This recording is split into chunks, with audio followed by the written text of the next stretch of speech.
Assalamualaikum warahmatullahi wabarakatuh.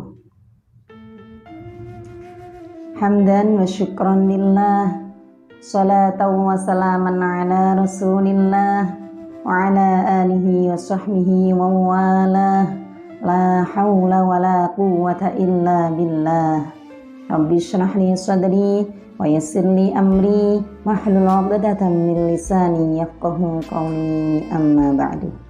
Sahabat-sahabat Fatayat NU, kaum muslimin muslimat rahimakumullah. Alhamdulillahirabbil alamin.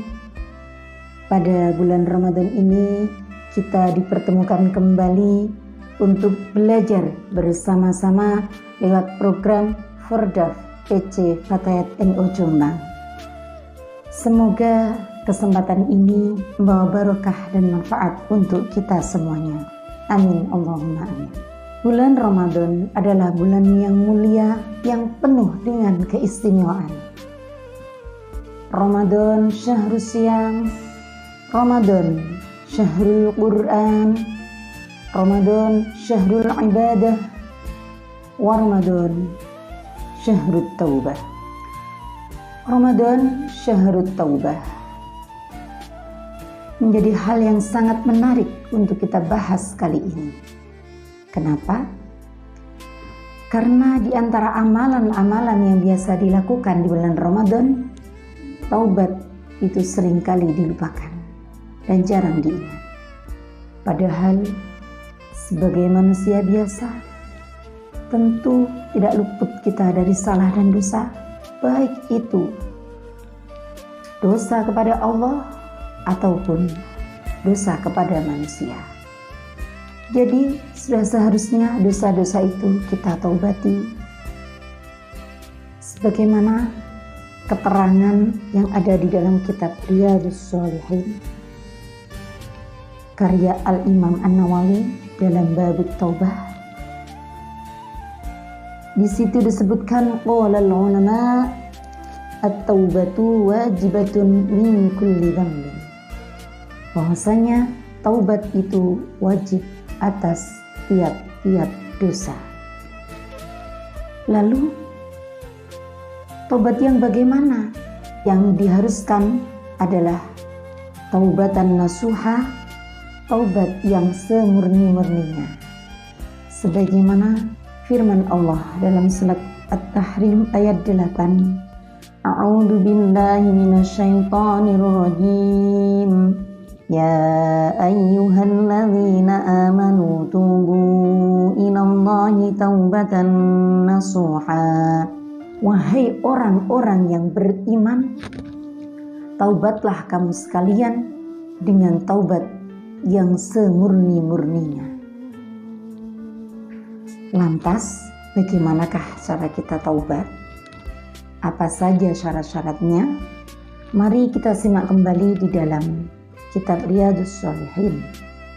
Apabila dosa yang dilakukan itu adalah antara hamba dengan Allah, tidak ada hubungannya dengan hakul adami, maka falaha salasatu syurut.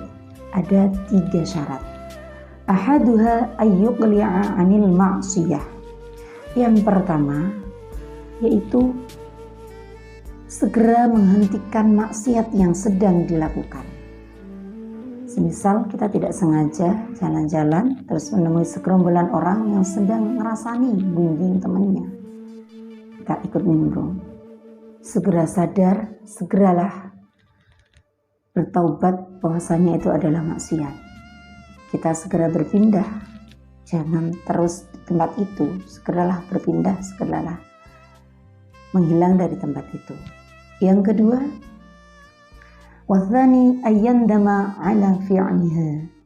Yang kedua yaitu merasa menyesal atas perbuatan maksiat yang telah dilakukan. Ya Allah, kenapa ya saya tadi kok buat maksiat? Sambil terus membaca istighfar, astaghfirullahaladzim, astaghfirullahaladzim. Ya Allah, saya mohon ampun padamu ya Allah. Ada penyesalan di dalam hatinya, Watsalitsu ayyazima an la ya'uda ilaiha abadan. Dan yang ketiga adalah menyengaja untuk tidak akan mengulangi perbuatan maksiatnya selama-lamanya. Ini yang paling sulit. Nanti azam di dalam hatinya. Di dalam hatinya punya keinginan kuat tidak akan mengulanginya. Tidak seperti kapoknya kapok Lombok. Sekarang makan Lombok pedes, bilang, kapok aku tobat. Besok gak mangan maneh. Ternyata besok karena memang enak Lombok, besok diulangi lagi. Bahkan levelnya ditambahi. Bukan seperti itu sahabat. Kalau sudah bertobat, kita ya berusaha untuk tidak melakukannya lagi, tidak mengulangi kesalahan yang sama. Biar tidak seperti gali lubang tutup lubang, sehingga taubatnya menjadi taubatan nasuha yang semoga diterima oleh Allah Subhanahu wa taala. Amin. Tapi kalau dosa atau kesalahannya itu ada hubungannya dengan manusia, maka ditambahi syarat satu lagi. Jadi syaratnya menjadi 4. Syaratnya adalah hadhihi ats-tsalatsatu, 3 syarat tadi. Apa tadi? Menghentikan maksiatnya. Yang kedua, menyesal atas perbuatan maksiat yang dilakukan. Yang ketiga, menyengaja untuk tidak mengulanginya lagi. Ditambah satu lagi, yaitu wa ayyabra'a min haqqi sahibiha. Hendaknya kita menyelesaikan haknya saudara atau sesama yang telah kita zalimi. Apabila itu berupa harta benda, uang, misalnya hutang yang sudah jatuh tempo belum dibayar, padahal kita punya uang untuk membayar. Karena memang bayar utang itu hawani abot, nggih napa mboten. Karena ada haknya teman yang belum kita penuhi, sebagai syaratnya taubat yang keempat, kita harus penuhi, kita bayarkan segera hutang itu. Kan tidak mungkin hutang uang dibayar dengan istighfar, mboten cekap. Kedah dibayar dengan uang. Apabila haknya itu berupa menyakiti orang lain, misalnya kita menyakiti orang lain, atau ngerasani, atau mungkin berkata yang menyakitkan orang lain, berarti syarat keempatnya itu berarti kita harus mendatangi teman itu, kita minta maaf, istihlal, kita minta halalnya. Nah, dosa kepada sesama manusia itu tidak bisa dihapus kecuali mendapatkan maaf dari orang yang bersangkutan. Jika kita sudah melakukan syarat-syarat taubat tadi, harapannya taubatan nasuha yang sudah berusaha kita lakukan dengan dibarengi dengan istighfar, dibarengi salat taubat, zikir-zikir taubat, kita akan masuk di dalam yang didawahkan Allah. Lanjutan dari ayat yang saya baca tadi. A'udzu billahi minasyaitonir rajim. Asa rabbukum an yukaffiru 'ankum sayyi'atikum wa yudkhilakum jannatin tajri min tahtihal anhar.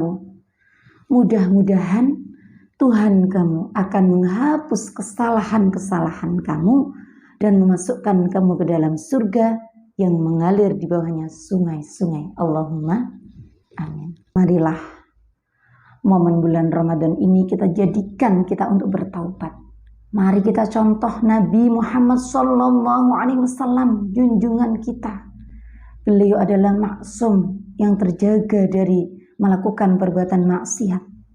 Namun seperti dalam sebuah hadis, beliau setiap hari masih membaca sekurang-kurangnya 100 kali istighfar, tetap mohon ampun kepada Allah. Apalagi kita umatnya yang tentu masih banyak salah dan dosanya. Sahabat, kiranya cukup sekian yang dapat kami sampaikan. Kurang lebihnya kami mohon maaf. Al-afwa minkum, ihdinas shiratal mustaqim. Assalamualaikum warahmatullahi wabarakatuh.